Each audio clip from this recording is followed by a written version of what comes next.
It's time for another LEGO News and Leaks Roundup. New sets, collaborations, and a book figure nobody asked for. First up, LEGO Architecture, set 21066, New York City, subtitled The Big Apple. And look, points for ambition. The designers clearly went for an artistic moonlit cityscape vibe, rather than a straight recreation. And that New York, New York nameplate is dripping with Sinatra energy. But the colours are bland, like flat. Why go monochrome when New York's skyline is one of the most visually iconic in the world? The answer? It's the city at night, which is fair enough. And it's a cool concept, and while the execution doesn't quite land, if you're an architect collector, this one might click for you. If you're not, it probably won't convert you. And the LEGO Ninjago Land Bounty returns. Sort of. Ninjago set 71869, the land bounty is back. The good news, it looks better than the early presentation shots suggested. The windscreened area has more detail and the overall build has more going on up top than first appeared. The bad news, it converts into a bike, airplane and buggy. 3 vehicles jammed into one. And there's also a heavy Technic skeleton underneath, which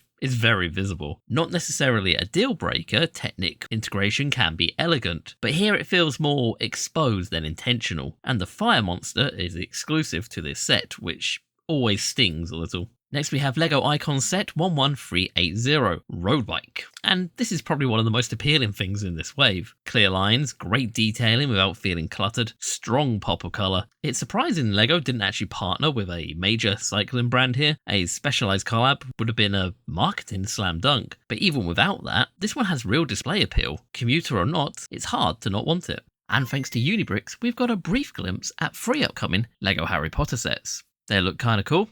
Not my cup of tea. And not only that, we also have a clearer look at the LEGO Fortnite Rave Cave, which honestly looks better than I thought it would. This is going to be expensive, but it still looks pretty cool.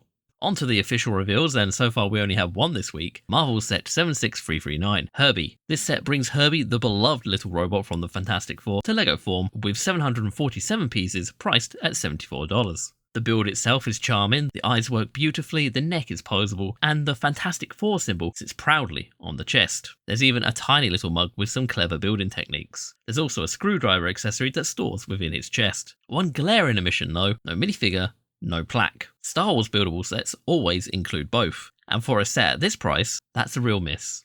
There's also a timing question worth asking. The Fantastic Four came out near enough a full year ago, and Herbie is cute and iconic. No argument there. But where are the playsets? Where's the Fantastica? Herbie did deserve a set, just maybe didn't deserve to be the set. And a new Ninjago character encyclopedia is coming for the theme's 50th anniversary, and it has an exclusive minifigure. That's traditionally a moment of great excitement for the fandom. The exclusive is the Legacy Titanium Zane, and the reaction has been mixed, to put it diplomatically. The issue, the torso and legs are still light grey, like the 2015 original. In the show, Zane was fully silver, and this was the perfect opportunity to finally give fans that fully silver tournament suit version that they never had in minifigure form. Instead, the figure removes the hood piece, removes the shoulder pad, and delivers something that's essentially a slightly more detailed version of a figure most fans already own, minus the parts that make it cool. The book isn't cheap either, at around $20, and for that price, the aftermarket original with full armour is right there as a cheaper alternative. The idea of a Legacy Zane remake isn't bad. A full silver torso, dual molded hood in grey and silver with the silver shoulder pads, that would have been special. This just isn't that.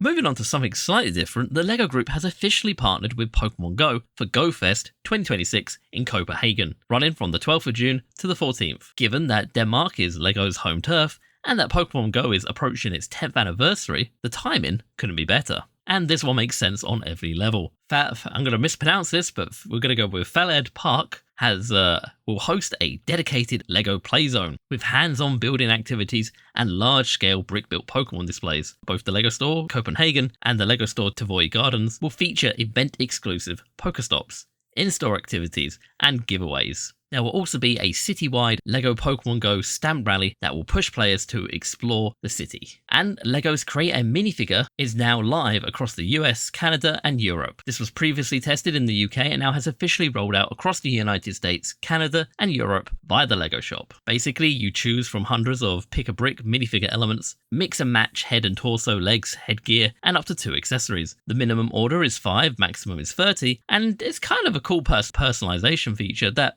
should have existed years ago, but better late than never. And yes, Monkie Kid is still alive. So yes, Lego Monkie Kid isn't gone, it's just living in Shanghai now. Legoland Shanghai has introduced a Monkie Kid themed hotel room, and new merchandise for the theme is available exclusively at the location. Bit of a niche update, but for fans of the theme who have feared the worst, myself included, at least it's something. And with that, we have reached the end of the video. Thank you very much for watching, and I hope you have a most wonderful day. Bye.